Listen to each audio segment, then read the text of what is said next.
Many of you have asked these questions in my channel that how Adi Shankaracharya ji was murdered because I have mentioned in some of my videos that Adi Shankaracharya ji was murdered.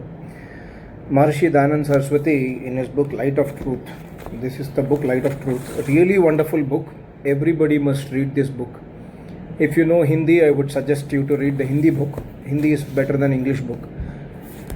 Really wonderful. In page number 478, chapter number 11, Maharishi explains. Maharishi is a complete Paripurna Rishi, Brahmachari and Tapasvi. So we must take the words of Maharishi Dayananda Saraswati as Praman, as a Agama Praman. The third Praman is Agama Praman, words of a Rishi. Maharishi writes, there arose in Dravidian province one Brahmana named Shankaracharya. He observed Brahmacharya, read grammar and other Vedic scriptures and began to think, what a terrible loss it is that the theistic Vedic religion has been forsaken and atheistic Jainism has spread. Something should be done to oust it.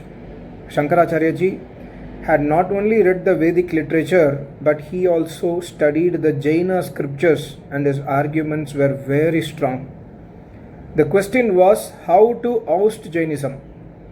It was decided that preaching and the discussions were the proper means to achieve the end in view. With this idea, he came to Ujjain. The ruler of Ujjain in those days was Sudanava. He had read Jaina books and knew some Sanskrit also. Shankara began to preach Vedic faith there. He went to the king and said, hey king, you know Sanskrit. You are well versed in Jain scriptures also and you are a follower of Jainism. I ask you to arrange a discussion between the Jain scholars and myself. The condition is that whoever is defeated should accept the religion of the winning party and you too should follow the same. Though the king Sudanava was a Jaina, but due to Sanskrit education, there was some light of knowledge in his heart, and his mind had not become totally callous towards the love of truth. Callous means totally against. So his mind has not become totally against towards the love of truth. It is a rule that a learned man loves to distinguish truth from untruth, and embracing the former rejects the later. So long as Sudanava had not met a great scholar, he was always in suspense as to what was truth and what was untruth. When he heard Shankaracharya ji, he gladly accepted the proposal and convened a council to which were invited Jain scholars from far and wide.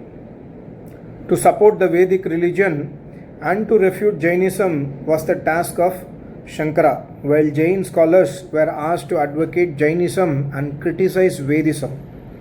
The discussion went on for several days. The Jains held that there is no such thing as beginningless God whom you might call the creator of this universe. The Jains do not believe in the Paramatma. So the Jains held that there is no such thing as beginningless God whom you might call as creator of the universe. The world and the soul are eternal as per Jains. They are neither created nor they ever die. That means the world is neither created nor it will ever die. In contradiction to this, Shankaracharya proved the eternally existent Paramatma is the creator of the world.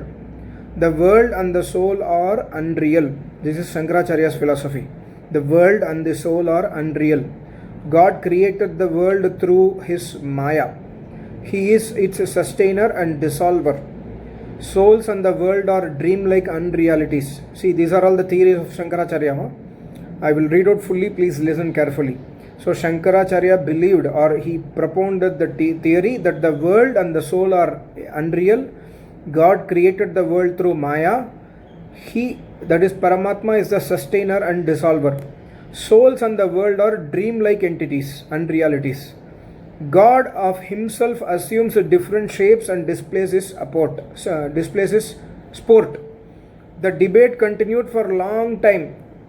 In the end, the Jaina proposition was held to be untenable and Shankaracharya's claim stood confirmed. On this, the Jaina scholars and the king Sudanava forsook Jainism and embraced Vedism. Then followed a great storm. King Sudanava wrote to other kings who were his friends, and several discussions were arranged between Shankaracharya and other Jain scholars. But the days of Jainism were numbered. The Jains suffered defeat after defeat. Sudanava and other princes made proper arrangements for Shankara, all India tours, and appointed necessary escorts for his protection also. Now sacred thread rites were again revived and the Vedas began to be studied. For 10 years continually, Shankaracharya advocated Vedism and refuted Jainism, and in Shankara's lifetime, Jainism was completely uprooted. Whatever broken idols of Jainas are discovered now were broken in the time of Shankara. Whatever idols are in the sound conditions were buried underground by the Jainas so that they might not be broken. Shaivism was also prevalent during Shankara's time to a certain extent. Shankara refuted it also, as well as Vama Margism. In those days, the country was very rich and people were patriotic. Shankara and Sudanava did not demolish Jaina temples, as there was a scheme to start Vedic schools therein. In the temples, there was a scheme to start Vedic education. When the Vedic religion had been established and they were just going to launch their scheme of education, two Jains apparently Vedic, but inwardly fanatic Jains, perfect dissimulators with whom Shankaracharya was very pleased, sought an opportunity and they mixed some poisonous substance in Shankaracharya's food. The result was that he lost his hunger, he lost his appetite. There appeared eruptions on his body, and within 6 months he breathed his last. So Shankaracharya actually died pathetically. He had a lot of bubbles all over his body, and because of loss of hunger he could not consume food and he died very pathetically. He was actually murdered, and that is the thing written by Maharishi here. This catastrophe broke the heart of others and the scheme of education could not be taken up. Shankaracharya had written commentaries on Sharirika Sutras and other books. His disciples took their propagation in their hands. The proposition which Shankara had set up only in order to disestablish Jainism, that is, Brahman is real, the world is unreal, the soul is also same as Brahma, was to be preached. But remember, Shankaracharya took this weapon only to destroy Jainism. Shankara's followers actually founded monasteries, Sringeri in the South India, Bhugovardhana in the east, Joshi in the north, and Sharada Mata in the Dwaraka. Became their heads, and amassing riches began to lead a life of luxury because they came to occupy a very eminent position after the death of the Guru Shankaracharya. Now Maharishi says, our position, my position, Maharishi says, regarding Shankaracharya is this: if the theory of identity of Paramatma and soul and the unreality of the world was Shankaracharya's own personal belief, it was not correct.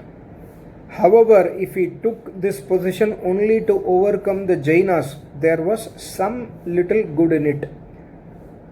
So this is the story. Of course, Shankara, today, whatever we feel or we understand as Neo Vedanta, the Advaita Vedanta of today, which is rooting back to Shankaracharya, was a theory propounded by Shankaracharya to defeat the Jains. I do not know why he did not take the Vedic theory in reality. If Maharishi had present that time, maybe Maharishi would have taken the real Vedic theory of Trayatavada. But anyways, Shankaracharya ji did really good in uprooting the atheistic religion from our country.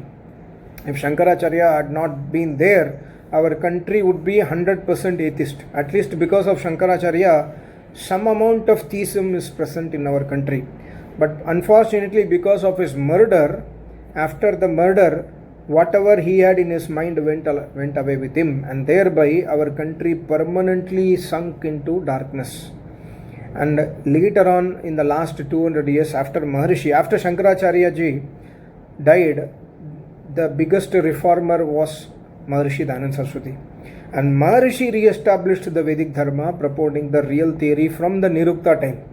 If you read some of the great scholars' commentaries, they would have mentioned that after Yaska Muni, who wrote Nirukta, it was Maharishi. After 5,000 years, there was a real, scholar who could write Vedas Bhashya as the originals.